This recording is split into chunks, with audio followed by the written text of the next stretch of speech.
Kamu masuk surga enggak? Iya, masuk surga. Tapi beranak ya, kadang mau beramal, mau masuk surga Firdaus enggak? Oh iya.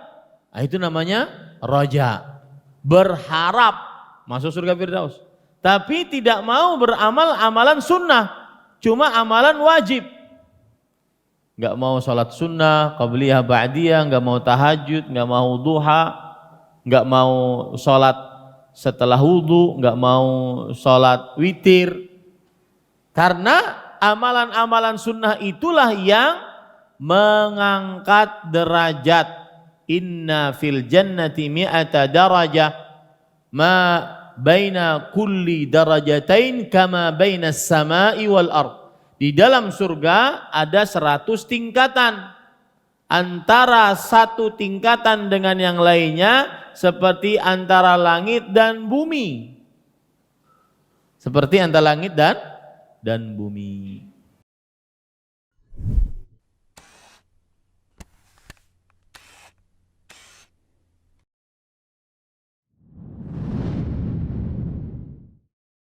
Assalamualaikum warahmatullahi wabarakatuh.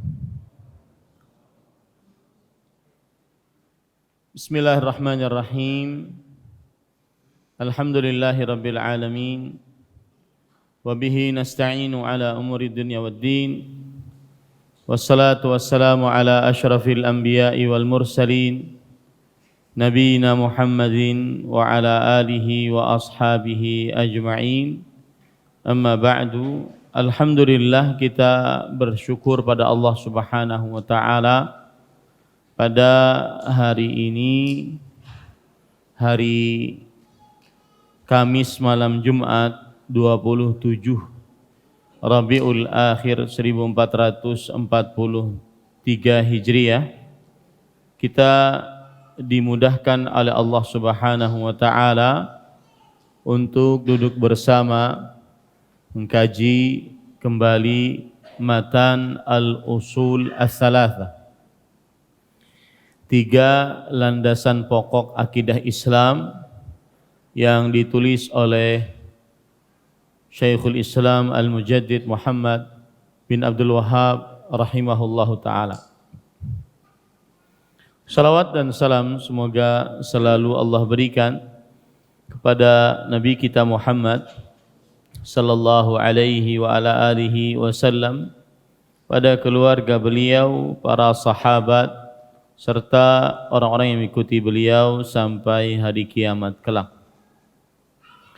Dengan nama-nama Allah yang husna dan sifat-sifat yang ulia, kita berdoa, Allahumma inna nas'aluka ilman nafi'an wa rizqan tayyiban wa amalan mutaqabbala, Allahumma amin. Ahibbatil muslimun, a'afanillah wa iyyakum, para jamaah Masjid Utsman bin Affan yang saya cintai karena Allah, semoga Allah Subhanahu wa ta'ala selalu memberikan afiat kepada kita di dunia dan di akhirat. Pada kesempatan kali ini kita masih di dalam pembahasan al-aslul awal, pokok ajaran akidah Islam yang pertama, yaitu ma'rifatullahi bil adillah, mengenal Allah Subhanahu wa ta'ala dengan dalil-dalilnya. Dan Allah Subhanahu wa ta'ala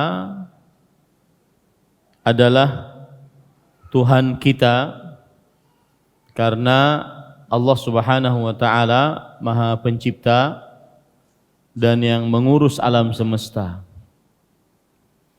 Kemudian Allah Subhanahu wa ta'ala adalah Al-Ma'bud, yaitu zat yang diibadahi. Allah Subhanahu wa ta'ala adalah Al-Ma'bud, yaitu zat yang diibadahi.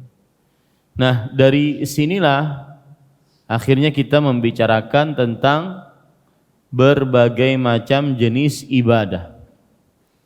Pada pertemuan sebelumnya kita sudah membahas 4 ibadah.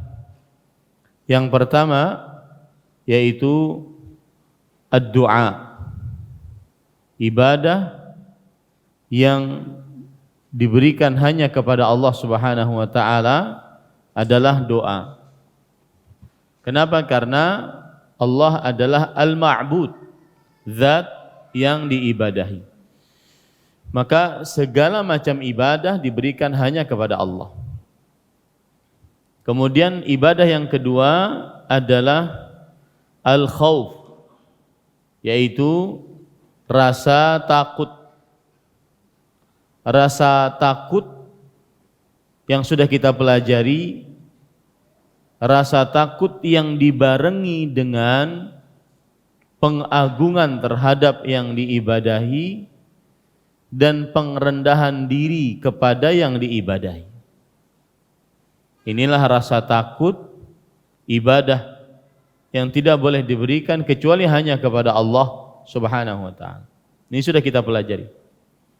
Yang ketiga, ar-raja, rasa harap, yaitu berharap sesuatu, berharap kepada Allah Subhanahu wa taala. Berharap yang bentuknya ibadah adalah berharap yang dibarengi dengan pengagungan kepada yang diharap dan pengerendahan diri terhadap yang diharap. Nah, kemudian yang keempat adalah tawakal. Tawakal adalah ibadah yang tidak boleh diberikan kecuali hanya kepada Allah, karena Allah adalah al-ma'bud. Allah Subhanahu wa taala adalah zat yang diibadahi. Pada kesempatan kali ini kita membahas perkataan penulis, wa dalilur raghbati war rahbati wal khushu'i qauluhu ta'ala innahum kanu yusari'una fil khairat wa yad'unana raghaban wa rahaba wa kanu lana khashi'in. Dan dalil raghbah, rahbah dan khushu', dalil sebagai ibadah kepada Allah Subhanahu wa taala adalah surat Al-Anbiya ayat 90. Yaitu sesungguhnya mereka, yaitu para nabi alaihi wassalatu wassalam, senantiasa bersegera mengerjakan kebaikan-kebaikan dan berdoa kepada kami, yaitu kepada Allah Subhanahu wa taala, dengan rasa raghbah, dengan rasa harap, raghbah. Nanti saya akan jelaskan apa itu raghbah. Dan rahaba, rasa takut, rahbah. Dan para nabi alaihi wassalatu wassalam tersebut selalu khusyuk. Inilah surat Al-Anbiya ayat 90 mengumpulkan 3 jenis ibadah: raghbah, rahbah, dan khusyuk. Dan ini tidak bisa diberikan kecuali hanya kepada Allah Subhanahu wa taala. Baik. Kita sekarang pelajari satu-satu. Apa itu raghbah? Para ikhwan yang dirahmati oleh Allah, sebelumnya tadi sudah saya jelaskan. Ar-Rabbu huwal ma'bud. Allah, Tuhan kita, dialah zat yang diibadahi. Dari sinilah kita membicarakan jenis-jenis ibadah. Paham ya ceritanya ini? Allah, Tuhan kita, adalah zat yang diibadahi. Maka kemudian baru kita membicarakan jenis-jenis ibadah. Ibadah yang sudah kita pelajari 4. Doa, raja, rasa harap, khauf, rasa takut, kemudian tawakal. Nah, ibadah malam ini yang kita pelajari yang pertama adalah raghbah. Raghbah adalah raja yang khusus. Nah, itu dia. Pengertian raghbah sebagaimana dikatakan oleh Syekh Saleh Ali Syekh hafizahullah taala, beliau mengatakan raghbah adalah rajaun khas, rasa harap yang khusus. Rasa harap yang khusus itu bagaimana? Misalkan seorang berharap masuk surga, ini namanya roja, berharap dalam hatinya masuk surga. Ketika dia beramal dengan amalan-amalan yang menghantarkan ke dalam surga, maka berarti dia melakukan apa? Raghbah. Ya, dia melakukan raghbah. Jadi orang berharap masuk surga, ini namanya roja. Orang mengerjakan sebab-sebab untuk bisa masuk surga, ini namanya apa? Raghbah. Paham bedanya? Ya. Berharap ingin masuk surga, ini namanya raja. Berharap ingin dapat rezeki, ini namanya raja. Berharap ingin diampuni, ini namanya raja. Berharap ingin dapat anak, ini namanya raja. Ketika mengerjakan sebab-sebab agar harapan tersebut tercapai, itu namanya apa? Raghbah. Makanya para ulama mengatakan raghbah adalah rajaun khas, rasa harap yang khusus disertai dengan amalan untuk mendapatkan apa yang diharapkan. Ya.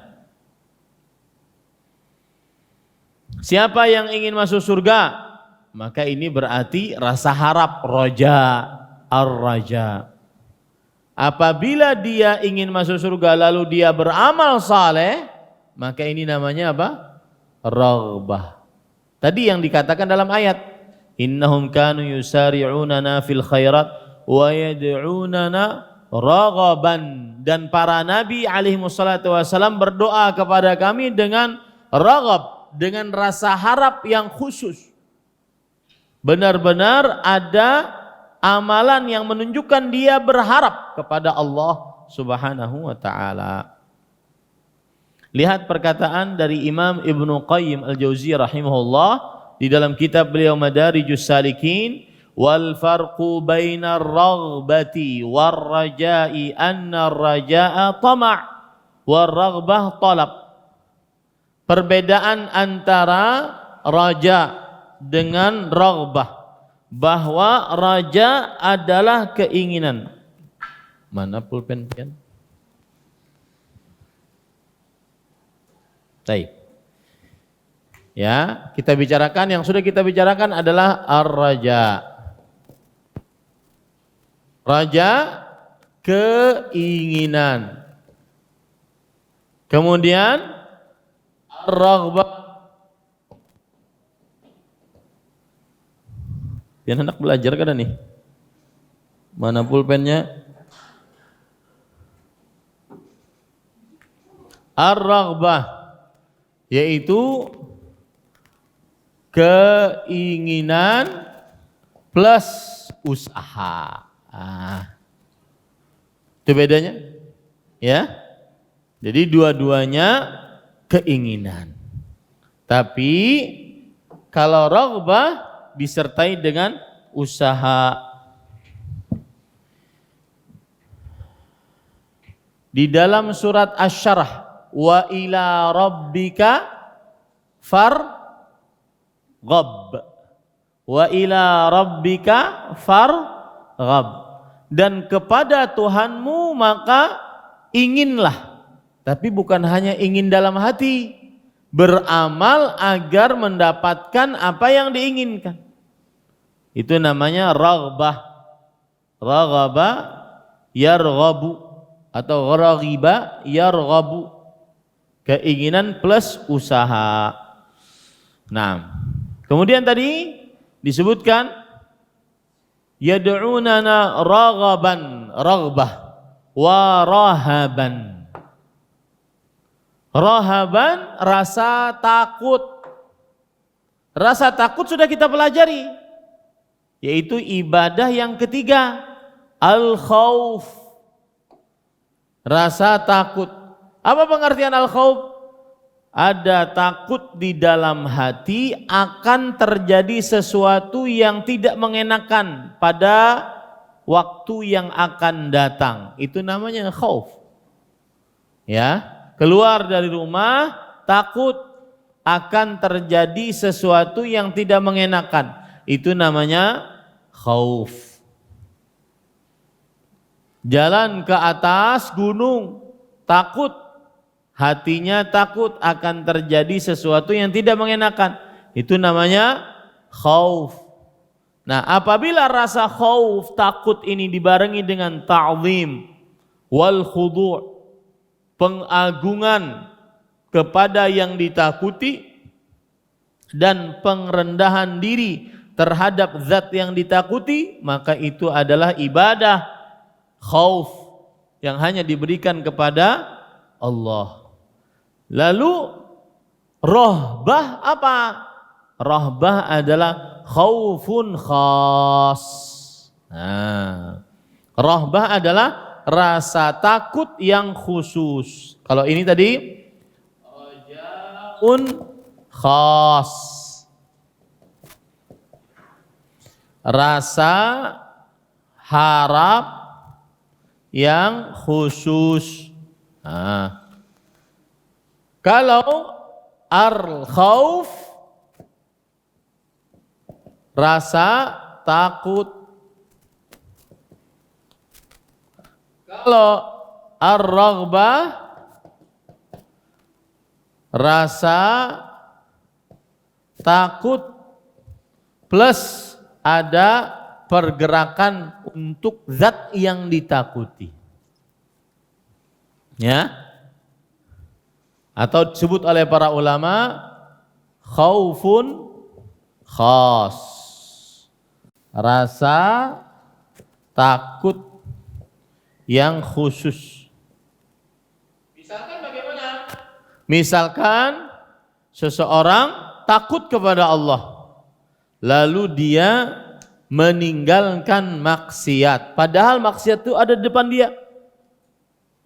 Maka ini raghbah, bukan hanya khauf. Nanti kita belajar lagi, ada sama dengan dua ini, nanti ada waktunya, yaitu yang disebut dengan al-khasyah. Rasa takut. Lihat sedikitnya bahasa Indonesia ini sama, khasyah, khauf, raghbah. Kalau diterjemahkan rasa takut, rasa takut, rasa takut, nggak ada beda. Tapi ini khasyah, rasa takut plus pengetahuan kepada zat yang ditakuti. Kenapa kita takut kepada Allah? Karena kita tahu Allah Maha mendengar, Maha melihat, Maha mengetahui, Allah mempunyai neraka.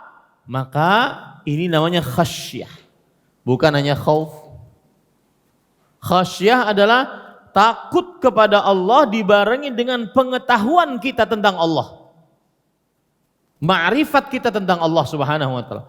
Itu bedanya khauf, raghbah dan khasyah. Kalau diterjemahkan dalam bahasa Indonesia sama aja, rasa takut.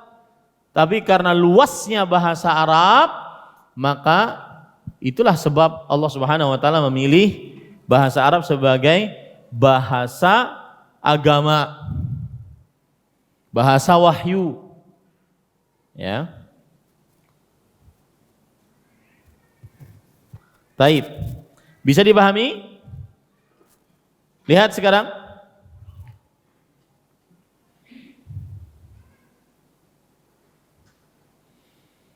Jadi kalau bisa dikatakan raghbah adalah rasa takut plus usaha. Kita takut kepada binatang buas, lalu kita berusaha untuk kabur dari binatang buas, itu namanya raghbah. Kita takut kepada Allah, lalu kita berusaha untuk menjauhi larangan-larangan Allah agar tidak disiksa oleh Allah, itu namanya raghbah. Adapun sekedar rasa takut di dalam hati, ya khauf, itu namanya khauf. Dan seluruhnya ini adalah ibadah kepada Allah Subhanahu wa taala, tidak boleh diberikan kecuali hanya kepada Allah Subhanahu wa taala. Kemudian ahibati hafizakumullah taala, ada perkataan menarik tentang raghbah dan rahbah oleh Imam Al-Qayyim. Beliau mengatakan, "Idza arada bi 'abdihi khairan waffaqahu li istibraghi wus'ihi wa badli juhdihi fi ar-raghbah war rahbati ilaih." Jika Allah menginginkan kebaikan untuk seorang hamba, maka Allah Subhanahu wa taala akan memberikan petunjuk kepada hamba tersebut. Untuk apa? Untuk hamba tersebut bisa berusaha agar masuk surga dan bisa berusaha agar jauh dari api neraka. Jadi intinya raghbah adalah rasa harap plus usaha. Kamu masuk surga enggak? Iya, masuk surga. Tapi beranak ya, kadang mau beramal, mau masuk surga Firdaus enggak? Oh iya. Nah, itu namanya raja, berharap masuk surga Firdaus. Tapi tidak mau beramal amalan sunnah, cuma amalan wajib. Enggak mau sholat sunnah, qabliyah, ba'diyah, enggak mau tahajud, enggak mau duha, enggak mau sholat setelah wudu, enggak mau sholat witir. Karena amalan-amalan sunnah itulah yang mengangkat derajat. Inna fil jannati mi'ata darajah ma baina kulli darajatain kama baina as-sama'i wal ard. Di dalam surga ada 100 tingkatan. Antara satu tingkatan dengan yang lainnya seperti antara langit dan bumi. Seperti antara langit dan bumi. Itu didapatkan dengan apa? Dengan amal saleh. Siapa yang ingin dapat surga Firdaus, maka itu berarti dia raja, berharap. Siapa yang beramal, itu berarti apa? Raghbah. Rasa harap plus usaha, itu namanya raghbah. Dan itu semua adalah ibadah kepada Allah Subhanahu wa ta'ala. Begitu juga khauf, dia takut nerakanya Allah. Kamu takut gak nerakanya? Takut. Nah itu namanya khauf. Takut gak dihukum oleh Allah, diberi musibah oleh Allah? Takut, iya, khauf itu namanya. Tapi khauf jika dibarengi dengan usaha untuk menjauhi hal-hal yang diharamkan, ini namanya apa? Rahbah, afwan, salah ini. Ini namanya rahbah. Salah. Ya, ini salah. Rahbah. Nah. Ini raghbah pakai ghain, ini rahbah. Ya, ini rasa harap dibarengi dengan usaha, dan ini rahbah rasa takut dibarengi dengan usaha. Nah. Kemudian tadi di dalam ayat wa yad'unana raghaban wa rahaba wa kanu lana khashi'in. Dan para nabi alaihi wassalatu wassalam mereka senantiasa khusyuk.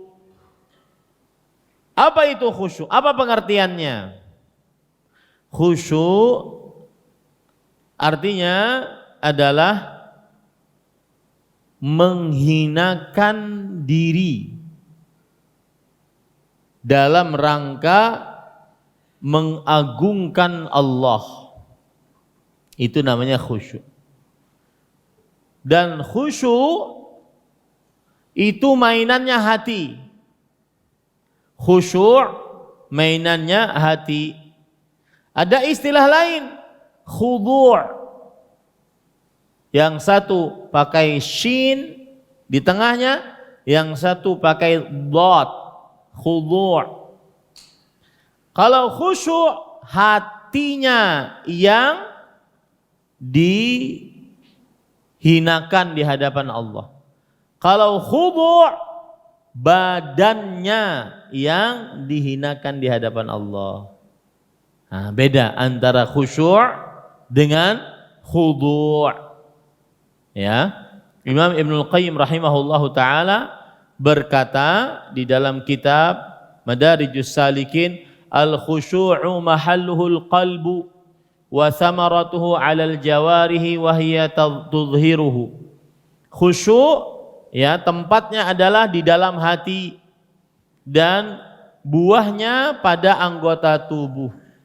Kalau hatinya khusyuk, merendah, menghinakan diri di hadapan Allah hatinya, maka pada saat itu terlihat pada anggota tubuhnya air matanya berlinang, kemudian tangannya menadah selalu kepada Allah, kemudian lisannya selalu beristighfar karena dia khusyuk menghinakan hatinya di hadapan Allah Subhanahu wa taala. Ya. Adapun khudu' adalah badannya. Kalau badannya khudu' berarti dia menghinakan badannya di hadapan Allah seperti suka sujud. Makanya Rasul sallallahu alaihi wasallam bersabda, aqrabu ma yakunul 'abdu min rabbih fahuwa sajid. Keadaan yang paling dekat antara seorang hamba dengan Allah adalah saat sujud. Kenapa? Karena saat sujud itu dia sedang khudu', sedang merendah anggota tubuhnya. Kepala yang selalu di atas dia letakkan di bawah, lebih rendah daripada pantatnya. Itu namanya apa? Khusyuk atau khudu'? Khudu'. Pakai dhat. Kalau khusyuk hatinya. Orang sholat, Allahu Akbar, sholat. Kemudian matanya tertunduk ke tempat sholat. Ini khudu' atau khusyuk? Khudu'. Lalu hatinya menghinakan diri di hadapan Allah. Ini namanya apa? Khusyuk. Nah, itu semua ibadah kepada Allah Subhanahu wa taala. Ini para ikhwan yang dirahmati oleh Allah Subhanahu wa taala. Maka tidak diperbolehkan seseorang beribadah apa tadi? Raghbah, rahbah dan khusyuk kecuali hanya kepada Allah Subhanahu wa taala. Mengapa demikian? Karena Allah adalah Al-Ma'bud. Zat yang diibadahi. Tuhan kita itu Allah. Allah itu Al-Ma'bud. Zat yang diibadahi. Segala macam ibadah diberikan kepada Allah. Kita sudah belajar 5 ibadah hati. Ya, yang pertama doa bukan ibadah hati. Kemudian rasa takut, rasa harap, tawakal. Malam ini kita belajar 3. Ya, yaitu raghbah, rahbah, khusyuk. Berarti 6 ibadah hati sudah kita pelajari. Dan beda-beda maknanya. Bisa dipahami ya Bapak Ibu, saudara-saudari. Taib. Kemudian penulis mengatakan, kita baca lagi perkataan penulis Syekhul Islam Al-Mujaddid Muhammad bin Abdul Wahhab rahimahullahu taala. Beliau mengatakan, wa dalilul khasyati qauluhu ta'ala fala takhshawhum wakhshawni. Dan dalil khasyah adalah ibadah, dan ibadah tidak boleh diberikan kecuali hanya kepada Allah. Surat Al-Baqarah ayat 150. Yang artinya, maka janganlah kalian wahai orang-orang beriman takut kepada syaitan, tetapi takutlah kalian kepadaku, yaitu kepada Allah. Saya sudah menjelaskan tadi, khasyah. Dalam bahasa Indonesianya rasa takut. Tapi kalau maknanya rasa takut karena mengetahui ma'rifat dengan zat yang ditakuti, yaitu Allah Subhanahu wa taala. Itu namanya apa? Khasyah. Ya. Takut kepada Allah karena kita ma'rifat dengan Allah. Kita mengenal kita mengenal sifat-sifat Allah Subhanahu wa taala. Kita belajar sifat-sifat Allah Subhanahu wa taala. Para ikhwan yang dirahmati oleh Allah Subhanahu wa taala, apa dalil bahwasanya khasyah adalah rasa takut dibarengi dengan pengetahuan kepada zat yang ditakuti? Allah berfirman dalam Al-Qur'an, "Innama yakhsyallaha min ibadihil ulama." Sesungguhnya yang khasyah kepada Allah dari hamba-hambanya hanya para ulama. Lihat di situ. Sesungguhnya yang khasyah kepada Allah dari hamba-hambanya hanya para ulama. Ulama yang mana ini? Yang mengenal Allah, mengenal nama-nama Allah, mengenal sifat-sifat Allah. Ya. Ini para ikhwan yang dirahmati Allah. Makanya Imam Ibnu Qayyim Al-Jauziyah rahimahullah berkata dalam kitab At-Tibyan fi Aqsamil Quran, khasyatuhu ta'ala maqrunatun bima'rifatihi. Khasyah kepada Allah adalah rasa takut yang dibarengi dengan pengetahuan tentang Allah. Paham ya? Jadi ada 3 istilah: khasyah, khauf, rahbah. 3-tiganya kalau dalam terjemahan bahasa Indonesia rasa takut. Tapi kalau kita maknai, khasyah adalah rasa takut dibarengi dengan mengetahui zat yang ditakuti, mengenal zat yang ditakuti. Wa ala qadril ma'rifah takunul khasyah. Sebesar pengetahuan kita kepada Allah, sebesar itu pula khasyah kita kepada Allah. Kalau antum ditanya takut gak kepada Allah? Takut. Nah itu takutnya masuk mana? Khauf, khasyah atau rahbah? Khauf. Kamu takut gak kepada Allah? Takut. Makanya saya mengerjakan perintah, menjauhi larangan. Ini namanya apa? Rahbah. Kamu takut gak kepada Allah? Iya takut. Karena saya tahu Allah maha melihat, maha mendengar, maha mengetahui. Ini namanya apa? Khasyah. Sebesar pengetahuan kita tentang Allah, sebesar itu pula khasyah kita kepada Allah. Ya, baik. Kalau ada orang di malam hari dia melihat hal-hal yang diharamkan, berhubungan dengan perempuan yang bukan mahramnya. Tapi ketika dia ditanya, kamu takut gak kepada Allah? Takut. Maka orang ini hanya sampai derajat apa? Khauf. Tidak sampai kepada derajat khasyah. Karena orang yang khasyah, dia mengenal Allah. Allah maha melihat apa yang dia lakukan. Allah maha mendengar apa yang dia ucapkan. Allah maha mengetahui apa yang dia perbuat. Ya, maka dia tidak akan melanggar yang dilarang dan mengerjakan yang diperintah. Tidak akan. Dia melanggar yang dilarang dan tidak akan melalaikan yang diwajibkan. Kenapa? Karena dia khasyah. Ini perkataan menarik dari Imam Ibnu Qayyim rahimahullah, ala qadril ma'rifah takunul khasyah. Sebesar pengetahuanmu tentang Allah, sebesar itu rasa takutmu kepada Allah. Ya, berarti yang masih bermaksiat tapi masih tetapi ngaku takut kepada Allah, ini hanya sampai derajat apa? Khauf. Tidak sampai kepada derajat apa? Khasyah.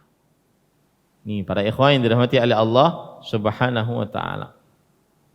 Kemudian ada perkataan yang dalam sekali, luar biasa.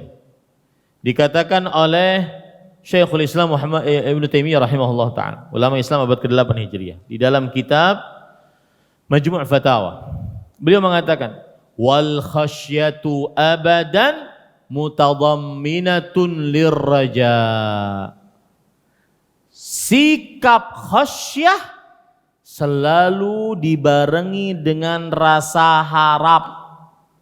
Walaula dzalik kana qunutan. Kalau seandainya tidak ada rasa harap, maka nanti putus asa. Orang yang khasyah, yang takut kepada Allah, harus dibarengi dengan rasa harap. Kalau tidak, putus asa. Kalau tidak dibarengi, maka akan berputus asa. Seperti orang sholat, Allah, kada jadi. Allah, kada jadi pokoknya.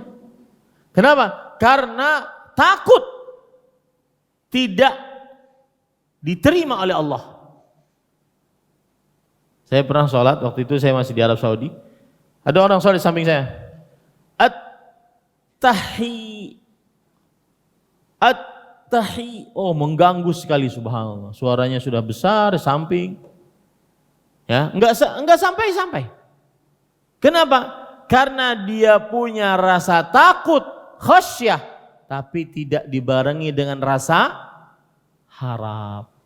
Akhirnya at-tahi, imamnya selesai, assalamualaikum warahmatullahi wabarakatuh. Habis selesai imam salam, menangis sidin. Dan ini gangguan syaitan. Menangis sidin. Kenapa? Karena merasa sholatnya tidak sempurna. Yang membuat sholatnya tidak sempurna dia sendiri. Karena terlalu khasyah tanpa dibarengi dengan rasa raja. Makanya beliau mengatakan wal khasyatu abadan mudamminatun lirraja. Khasyah selalu dibarengi dengan rasa harap. Walaula dzalik kana qunutan. Kalau hanya khasyah, maka itu adalah putus asa. Kama anna ar-raja'a yastalzimul khauf walaula dzalik lakana amnan. Nah, ini juga penting. Sebagaimana rasa raja, rasa raghbah harus dibarengi dengan rasa takut. Kalau tidak, akan merasa aman dari siksa Allah. Ya. Makanya ada orang gampang enak istighfar aja kita. Selesai urusan. Ini rojanya terlalu kuat. Raghbahnya terlalu kuat. Tanpa dibarengi dengan rasa takut, akhirnya merasa aman dari siksa Allah. Afa aminu makrallah fala ya'manu makrallah ilal qaumul kafirun. Apakah mereka merasa aman dengan makar dari Allah? Hukuman siksa dari Allah, tidak ada yang merasa aman dari hukuman siksa Allah kecuali orang-orang kafir. Maka harus dibarengi dua-duanya. Rasa khasyah dibarengi rasa harap dibarengi rasa takut. Ini para ikhwan yang dirahmati oleh Allah Subhanahu wa taala. Kemudian ada perkataan yang menarik juga para ikhwan yang dirahmati oleh Allah Subhanahu wa taala.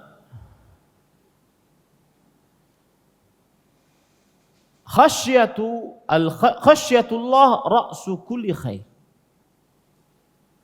Faman lam yakhshallaha lam yankaf an ma'siyatih wa lam yamtathil amrah. Takut kepada Allah dengan cara mengenal Allah Subhanahu wa taala, ini adalah puncak dari segala kebaikan. Siapa yang tidak khasyah kepada Allah, tidak jauh dari maksiat Allah dan tidak menunaikan perintah-perintah Allah. Jadi khasyah itu seperti mesinnya, seperti dieselnya. Bisa nyala kalau ada dieselnya. Itu namanya khasyah. Dengan khasyah orang akan taat kepada Allah, mengerjakan perintah dan jauh dari maksiat Allah, menjauhi larangan-larangan Allah Subhanahu wa taala. Ini namanya khasyah. Kemudian kita akan belajar apa buah manis dari khasyatullah. Buah manis dari rasa takut karena memang mengenal Allah.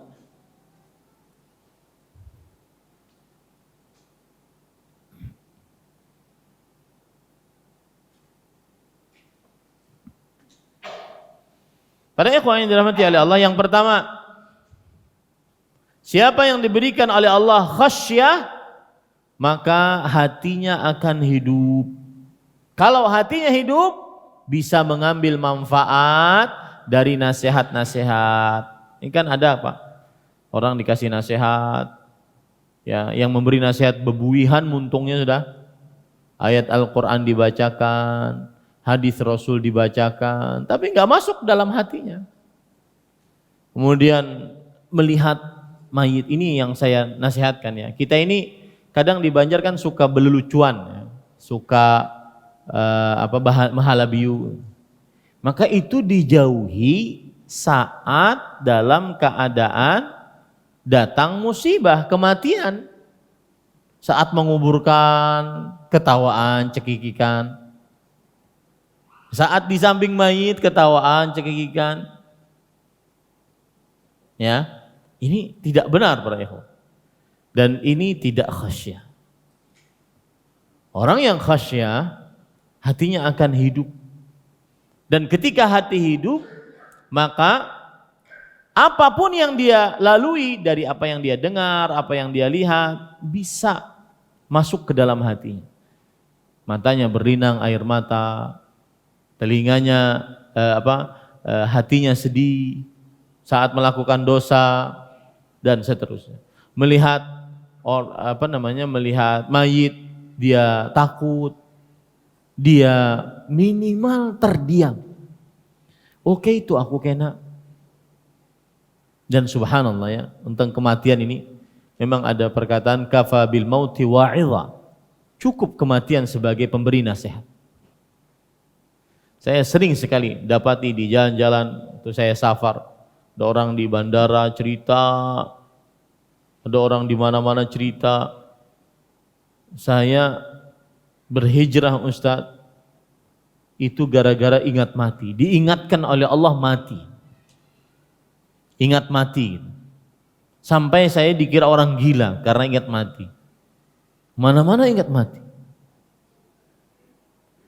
Maka para ikhwah, saya nasihatkan kalau sedang di hadapan tentang kematian, jangan ketawaan, kecikikan, mahalabiu.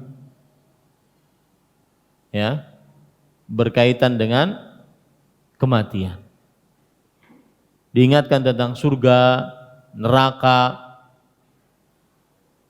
Utsman bin Affan radhiyallahu anhu ketika berziarah kubur, baka hatta yabula lihyatuh, sampai menangis sampai jenggotnya basah dengan air tangisan beliau, air mata tangisan beliau.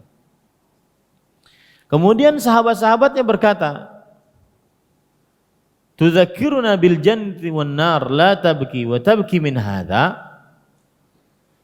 Engkau mengingatkan kami tentang surga dan neraka, tapi engkau tidak menangis. Lalu engkau menangis ketika melihat kuburan?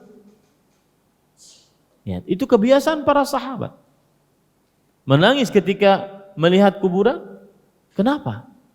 Kata Utsman bin Affan radhiyallahu anhu, sami'tu Rasulullah sallallahu alaihi wasallam yaqul, aku telah mendengar Rasul sallallahu alaihi wasallam bersabda, al-qabru awwalu manazilil akhirah.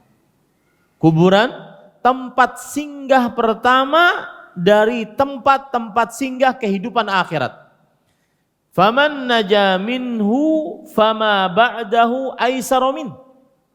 Siapa yang selamat di kuburan, fase-fase kehidupan setelahnya lebih mudah.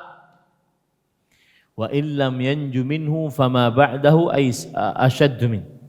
Siapa yang tidak selamat di kuburan, maka kehidupan setelahnya itu lebih tidak mudah lagi, tidak selamat, lebih sulit.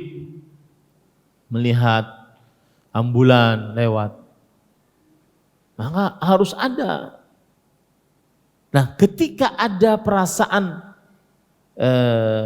mengingat dosa, mengingat tanggungan masih banyak, mengingat maksiat, itu khasyah. Itu khasyah. Orang yang sering mengingat tentang dosa itu disebabkan karena khasyah. Allah berfirman, sayadzakkaru man yakhsha. Akan selalu mengingat siapa saja yang mempunyai khasyah. Maka bisa kita standar khasyah itu bisa kita cari di dalam diri kita saat diberikan nasihat, saat melihat nasihat, apakah kita merenung atau tidak? Masuk ke dalam hati atau tidak? Khasyah. Dan subhanallah para ikhwan, kematian dan kehidupan setelahnya itu sendirian. Berpisah ruh dengan jasad sendirian. Naik ruhnya di atas, diangkat ke langit sendirian. Kalau beriman dibukakan pintu surga, dibukakan pintu langit sampai langit yang ketujuh, lalu dikembalikan ke dalam alam barzakh, dalam jasadnya. Itu sendirian. Kalau seandainya orang kafir maka tidak akan dibukakan pintu langit. Dan itu sendirian. Lalu karena tidak dibukakan pintu langit, dilempar dari atas ke bawah, itu sendirian. Sendirian Pak Imam. Gak ada anak, gak ada istri. Ya anak saya kadang-kadang sekolah saya nyari, di luar rumah saya nyari. Ya, bagaimana sendirian? Semuanya sendirian. Nah, ketika ada semacam hantaman ke dalam hati ketika saya berucap seperti ini, maka itu sedang khasyah hati kita. Kalau biasa-biasa saja, ya berarti enggak khasyah hatinya. Silakan azan dulu. Ya, perlu lanjutkan sedikit. Intinya buah manis dari khasyah adalah maka dia sering mengingat tentang akhirat. Terhujam di dalam hatinya hal-hal nasihat. Itu buah manis dari khasyah. Jadi kalau boleh kita katakan, sebesar hati kita terhujam dengan nasihat, sebesar itu pula khasyah kita kepada Allah. Kemudian buah manis yang kedua dari khasyah adalah khasyah membuat seseorang senantiasa khudu'. Lihat, tadi kita membicarakan khusyuk. Khudu'. Khudu' itu apa? Rasa takut pada anggota tubuh. Karena takut, khudu' pada anggota tubuh, maka dia menunduk. Tidak suka menadah ke atas, menantang Allah. Ya, khudu'. Nah, itu didapati hanya orang yang khasyah. Kemudian sering menangis. Itu hanya didapati oleh orang yang khasyah, menangis karena takut kepada Allah ya. Bukan menangis karena berduit. Ya. Kemudian sangat suka sholat karena di dalam sholat ada ruku, ada sujud, menundukkan diri kepada Allah Subhanahu wa taala, sangat suka. Itu adalah buah manis khasyah. Seperti Rasul sallallahu alaihi wasallam berkata pada Bilal, "Ya Bilal, arihna bis salah." Wahai Bilal, tenangkan hati kita dengan sholat. Nah, itu hasil khusyuk. Hasil khasyah kepada Allah Subhanahu wa taala. Itu yang kedua. Dan Allah berfirman dalam Al-Qur'an, "Taksya'irru minhu juludul ladzina yakhshawna rabbahum, thumma talinu juluduhum wa qulubuhum ila dzikrillah." Taksya'irru minhu juludul ladzina yakhshawna rabbahum. Merinding kulit mereka karena khasyah kepada Allah. Kemudian lemah kulit mereka dan hati mereka dengan berzikir kepada Allah Subhanahu wa ta'ala. Nah, pernah enggak merasakan tadi diucapkan Allahu Akbar, Allah Maha besar atas segala sesuatu, Allah Maha kuasa, Allah Maha pencipta, Maha pengatur. Ya. Pernah enggak dengan mendengar nama-nama Allah dan sifat-sifat Allah tersebut, maka bulu kuduk kita merinding gara-gara takut kepada Allah. Itu namanya khasyah. Ini para ikhwah, itu yang kedua. Yang ketiga, buah manis daripada khasyah adalah orang yang khasyah kepada Allah niscaya mendapatkan maghfirah dan ampunan yang maghfirah dan pahala yang besar. Allah berfirman, innal ladzina yakhshawna rabbahum bil ghaib lahum maghfiratun wa ajrun kabir. Sesungguhnya orang-orang yang khasyah kepada Rabb mereka dengan ghaib, bagi mereka maghfirah, ampunan dan pahala yang besar. Disebutkan oleh Allah dalam surat Al-Mulk ayat 12. Kemudian yang masalah kulit tadi disebutkan oleh Allah Subhanahu wa taala dalam surat Az-Zumar ayat 23. Ya, dibacakan ayat gitu ya. Kemudian hatinya khasyah. Tanda hatinya khasyah apa? Merinding dia. Takut. Khasyah kepada Allah Subhanahu wa taala. Kemudian buah manis dari khasyah kepada Allah Subhanahu wa taala adalah surga. Kekal abadi di dalamnya dan keridhaan Allah Subhanahu wa taala sebagaimana disebutkan oleh Allah di dalam surat Al-Bayyinah ayat yang terakhir. Jazaohum 'inda rabbihim jannatu 'adnin tajri min tahtiha al-anharu khalidina fiha abada radhiyallahu anhum wa radu an dzalika liman khasyiya rabbah.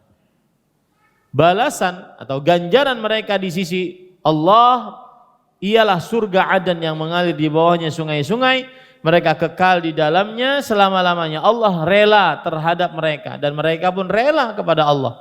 Yang demikian itu adalah balasan bagi orang yang khasyah kepada Tuhannya. Buah manis khasyah adalah penyebab masuk surganya Allah Subhanahu wa taala. Taib. Siapa orang yang paling khasyah? Ini poin terakhir. Orang yang paling khasyah adalah orang yang paling mengenal Allah. Orang yang paling alim. Makanya Pak, yang namanya berilmu adalah orang yang paling takut kepada Allah. Al-ilmu khasyatullah. Ilmu adalah rasa takut kepada Allah. Artinya, jangan pernah mengaku menjadi orang yang berilmu kalau seandainya tidak takut kepada Allah. Kewajiban dilalaikan, larangan dilanggar. Ini bukan alim namanya. Yang alim adalah yang takut kepada Allah Subhanahu wa taala dengan mengerjakan perintah, menjauhi larangan. Allah berfirman di dalam Al-Qur'an, "Innama yakhsyallaha min ibadihil ulama." Sesungguhnya yang khasyah kepada Allah dari hamba-hambanya hanyalah para ulama rahimahumullahu ta'ala. Ini disebutkan oleh Allah di dalam Al-Quran, innama yakhsyallaha min ibadihil ulama. Surat Fatir ayat 28. Ada perkataan dari Abdullah bin Mas'ud radhiyallahu anhu. Kafa bi khasyatillahi ilman. Cukup orang yang khasyah kepada Allah disebut sebagai orang yang berilmu. Ingin menjadi ulama, khasyatullah, takutlah kepada Allah. Meskipun hafal hadis, hafal Quran, tetapi tidak mengerjakan perintah, tidak menjauhi larangan, maka bukan ulama. Yang ulama adalah yang takut kepada Allah Subhanahu wa taala. Khasyatullah. Syekhul Islam Ibnu Taimiyah rahimahullah dalam kitab Majmu' Fatawa mengatakan, kullu man khasyiyallaha fahuwa alim. Siapa yang khasyah, takut kepada Allah dengan mengenal Allah Subhanahu wa taala, maka dialah orang yang berilmu. Ya. Dialah orang yang berilmu. Maka yang berilmu bukan hafal hadis, hafal Quran, tetapi yang berilmu adalah yang menuntut ilmu agama dan mengamalkan apa yang diilmui. Menjalankan perintah, menjauhi larangan. Itulah orang yang alim. Orang yang alim tandanya adalah orang yang khasyatullah. Makanya para ulama mengatakan al-ilmu khasyatullah. Jenggotan sudah, tapi masih main game online. Itu kan terkumpul banyak maksiat di dalamnya. Dengar musik dosa besar. Buang-buang waktu dosa. Ya. Kemudian kadang-kadang ada melihat hal-hal yang diharamkan, dosa. Kemudian di dalamnya berkata-kata yang kasar-kasar, dosa. Al-ilmu khasyatullah. Orang yang berilmu adalah orang yang takut kepada Allah Subhanahu wa taala. Semakin dia takut kepada Allah, mengerjakan perintah, menjauhi larangan, maka semakin dia sebagai seorang alim. Meskipun tidak hafal Quran 30 juz. Tidak hafal hadis riwayat Bukhari, Sahih Muslim, Sunan Abi Daud, Sunan Tirmidzi, Nasai, Ibnu Majah. Tidak. Siapa yang takut kepada Allah, dia orang yang berilmu. Semakin dia takut kepada Allah, semakin dia seorang alim, ulama. Lihat ya, ulama. Cuma tidak boleh ngajar kecuali harus benar-benar belajar sebelumnya. Nanti perkataan saya dipresetin, oh kalau begitu saya takut kepada Allah, khasyah, berarti saya alim. Kalau alim berarti boleh naik ke atas mimbar khutbah Jumat. Oh enggak, ini perlu belajar, duduk sama guru, ya, tahunan, puluhan tahun. Nah, masuk ke pesantren 6 tahun. Habis dari pesantren ngaji duduk nahu 1 tahun. Habis ngaji duduk ke pesantren penghafal Quran 2 tahun. Habis itu setelah itu duduk dengan syekh 5 tahun. Enggak, 13 tahun. Ayo biar. Ya. Hal yang seperti itu hanya digantikan dengan orang yang cuma bisa ngaji Quran lalu bisa naik ke atas mimbar. Enggak bisa, enggak boleh. Saya berapa kali di Banjarmasin saya nasihati orang yang cuma bisa imam tapi enggak pernah belajar agama. Saya bilang jangan naik mimbar antum. Ini syahwat, ini syahwat. Ini syahwat, ini syahwat. Ya. Iya betul alim kalau seandainya dia khasyatullah alim. Tapi kalau mau ngajar harus belajar. Belajarnya enggak sehari 2 hari. Ya. Duduk bersimpuh di hadapan para ulama. Capek-capek, kadang-kadang ngantuk-ngantuk, kadang hurufnya hilang-hilang. Puluhan tahun baru duduk ngajar. Jadi tidak mudah. Ya. Pak Ustadz, nyampainya itu doang. Enggak, para ikhwah. Belajar, harus belajar. Baru bisa ngajar. Ya, tidak mudah. Dan jujur saya katakan dakwah sunnah, dakwah salaf sangat memperhatikan siapa yang mengajar. Tidak boleh seasalnya yang ngajar. Bukan hanya sekedar bagus baca Qur'annya, lu boleh naik atas mimbar, khutbah Jumat, khutbah Idul Adha, Idul Fitri. Enggak. Tidak bisa dihargai dengan seperti itu. Jadi kembali lagi, khasyah adalah saat dia mengerjakan ketaatan, menjauhi larangan. Maka dia khasyah. Dan setiap orang yang khasyah, dia alim. Tetapi kalau ingin ngajar, harus dia duduk dengan guru. Karena Dari dulu memang para ulama seperti itu duduk. Coba bayangkan Imam Ahmad dari Irak ke Yaman jalan kaki. Ya, habis bekal di tengah jalan kerja dulu baru ke sana. Kerja dulu sebulan baru melanjutkan hanya untuk bertemu dengan Abdul Razak bin Hammam As-San'ani rahimahullah yang mempunyai kitab Musannaf Abdul Razak. Jadi enggak mudah para ikhwan. Duduk di majelis ilmu lama baru boleh ngajar.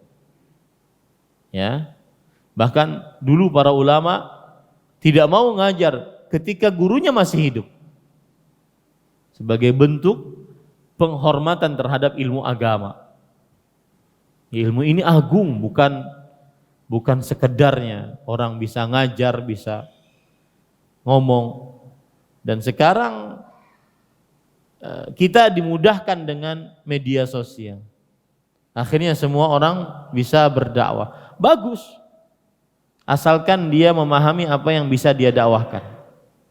Tapi kalau sudah sampai jawab pertanyaan, kemudian berfatwa, mengajari kitab, nah ini harus duduk, harus mempunyai mu'ahhalah, keahlian dalam bahasa, nahwu, sharaf, balaghah, mantiq, usul fikih, usul tafsir. Ya, tidak mudah para ikhwan.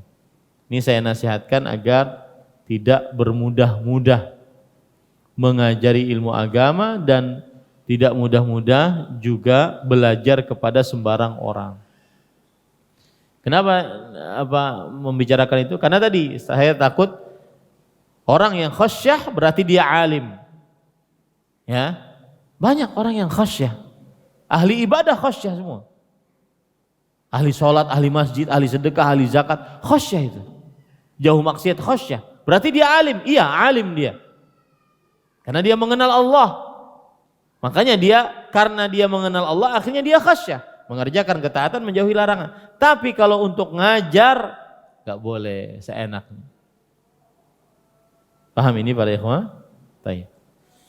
Ini yang bisa kita sampaikan. Apa yang baiknya dari Allah Subhanahu wa taala, apa yang buruk itu dari saya pribadi, kita cukupkan dengan kafaratul majlis. Subhanakallahumma bihamdik, syahadu an la ilaha illa anta astaghfiruka wa atubu ilaik. Sallallahu nabiyana Muhammad walhamdulillahirabbil alamin.